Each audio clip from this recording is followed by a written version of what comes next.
Alright, you fucks. This is Kevin the Full Metal Ginger, and I'm going to do another CD collection video. I haven't done one of these in about 2 months or so. So, yeah, let's go ahead and knock her out. Let's do an all-time classic, Blasphemy, Fallen Angel of Doom. Hugely influential Black and Death war metal from Canada. If you don't have it, you're an idiot. Like I was when I didn't have it. Alright, starting the D section today. Finally. Done fucking, what is this, part 8, and just now getting to D. First up we have Dark Funeral with Secrets of the Black Arts. Probably about the only Dark Funeral I really can get behind all the way. I don't know why, I guess the other ones just bored me a little bit, but this one's really good. I think this is their debut full length. Don't know enough about them to know whether or not they had any anything else out there, EP or demo wise. The 2-disc bonus CD I think is demos or something. No, it's just unreleased stuff. Kick-ass album. Next up, probably my favorite black metal album of all time, arguably, Dark Throne, Blaze in the Northern Sky. This is, I'm fairly certain, the first black metal album I ever bought. So it definitely has a lot of meaning to me. Just countless winters driving, listening to this. Actually, I wrecked my car listening to this album, In the Shadow of the Horns. I didn't do it, some fucker pulled out in front of me and hit me. There you go. Next I have 2 more Dark Throne albums. They're digipacks, and I don't know why in the fuck. These are the only other 2 I have, besides my Underground Resistance on vinyl. There's Under a Funeral Moon. Again, just simplistic as hell artwork, but I love it. There she be. Not much else to it. These 2 do have the interviews. You can see them on YouTube with Fenders and Ted, Nocturno Culto, just where they discuss the album. I'm pretty sure they did it up until Panzerfaust, if I'm not mistaken. They could have done it further on, but those are the only ones I'm aware. It might not even been Panzerfaust. Might have been this one. It was the last one. I don't know. Transylvanian Hunger, and you can see the DVD there. I'm pretty sure they're mostly just 10-15 minute videos. I'm not even actually watched them on here. I watched them on YouTube forever. Even got these. Moving on, we have Death, Scream Bloody Gore. These are the awful Icarus releases. They're not horrible like everyone makes them out to be, but they're not as good. Best thing about ordering from this guy, I got these 3 off eBay. This shit is really cheap, but it takes forever to get here. He's based out of Argentina, I think. You can get, I saw he had a original Cannibal Corpse Eaten Back to Life with all the original logo and everything for $5. And I was like, I don't know why I passed on it. Liner notes and stuff. I honestly kind of like those a little better, because I like reading the stories and stuff. So there's that.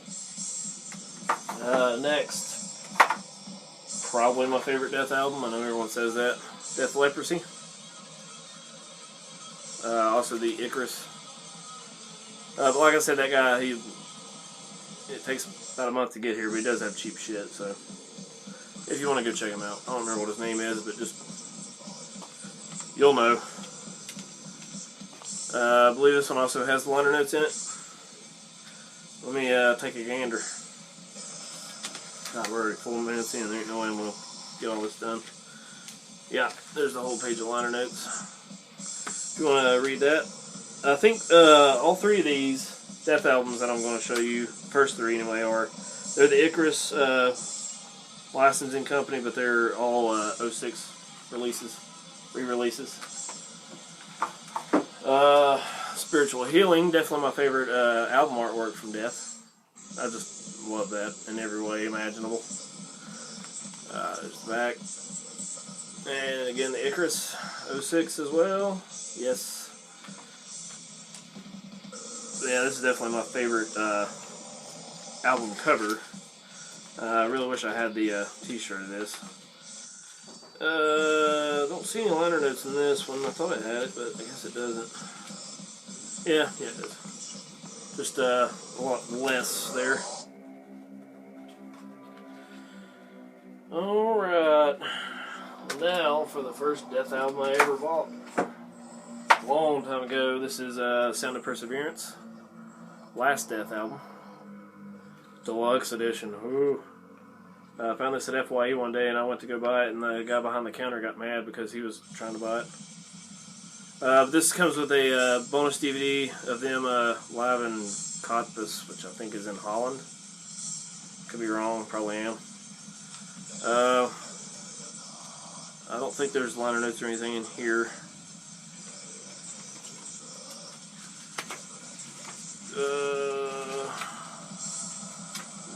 Yeah, no, there isn't. This is an 05 re-release. Through Nuclear Blast. Alright, moving on. From Hell's Headbangers, we have Death Hammer, Evil Power. Really in vein of all the old 80s thrash, speed metal type of records. Love the dude's vocals on here. He's got the really, really high falsetto screams, and it's just amazing. It just instantly takes you back to 1986 when I was but a baby. This is a fantastic album. I'd recommend it. Hell's Headbangers had it for cheap for a long time. I believe these dudes are out of Germany, I think. That's probably wrong. I want to say Denmark or Holland or somewhere like that. But anyway, really, really kick-ass stuff. A lot of fun to listen to. Alright, probably the first true death metal bands I ever listened to. Which is sad that this is one of the first ones. I should have checked out the earlier work. But I didn't. But this is one of my favorite albums of all time. Decapitated with Nihility. Just every fucking song, all the riffs, the amazing riffs, the timing of this band was incredible.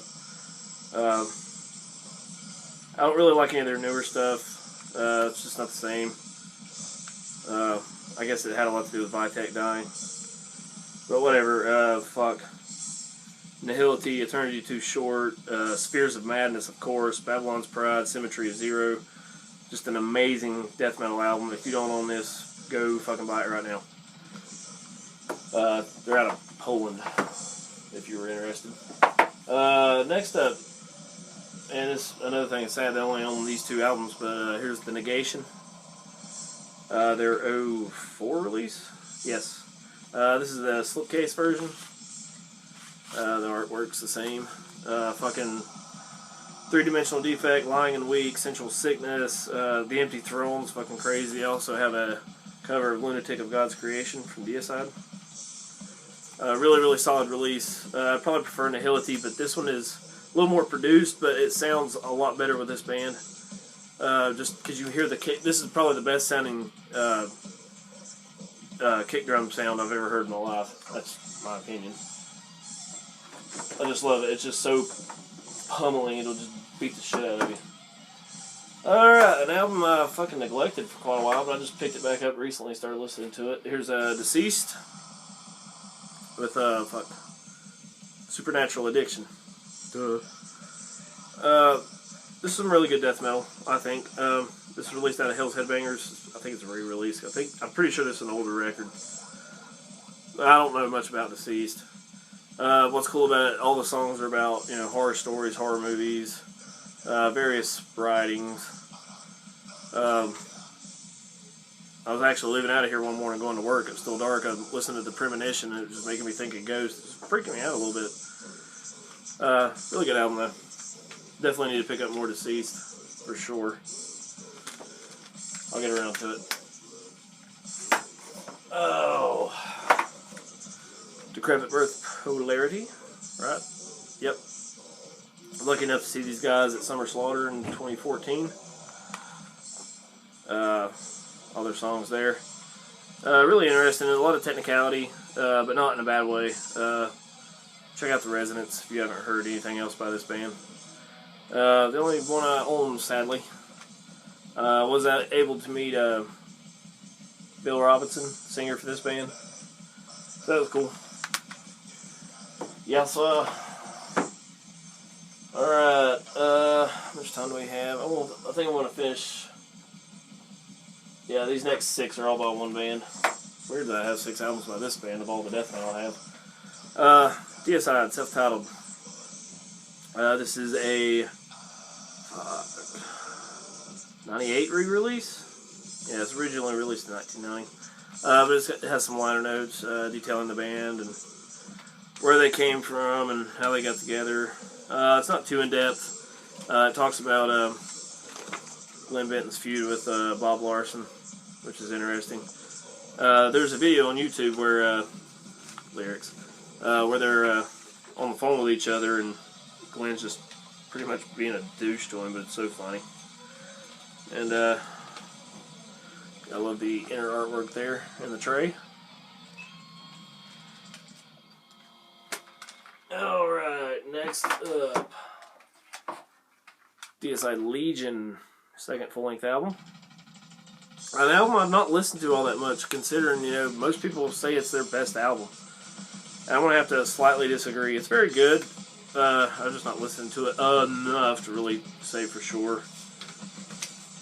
But it has a nice fold-out poster, which I can't use. I wish these posters would come separately. I also not really a poster, but got the, I guess the Trifiction logo.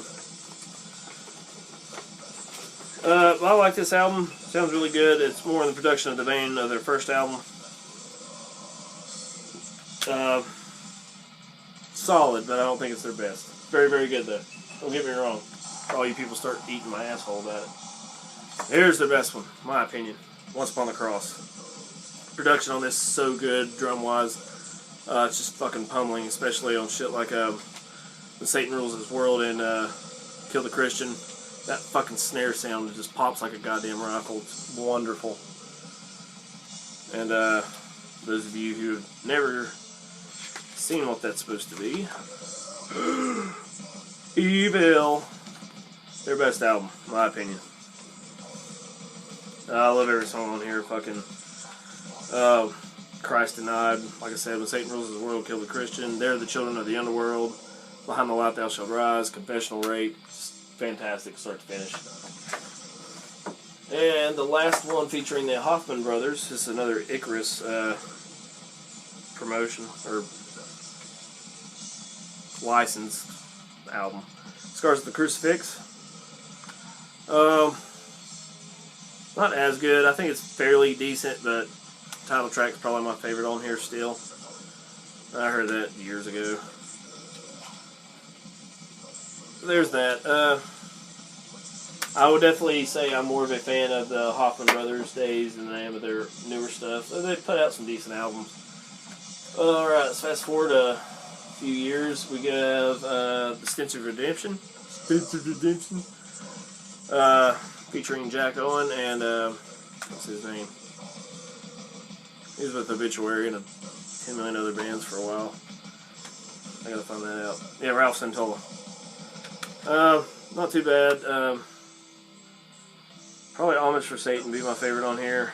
Or, Death to Jesus. Solid. And, finally, for this edition, end up deicide at least. We still got a fuck ton more D's to go. Here's In the Minds of Evil, which was released in late 2013. Their last album to be released, so I'm sure they're getting ready to put out another one. I actually like this one better than Stench of Redemption. A lot more groove in these songs. Just love the rhythms, the fucking solos, all that kind of stuff. And that's the last deicide album. So I'm about over my time limit. Thanks you guys for watching, and I will see you next time.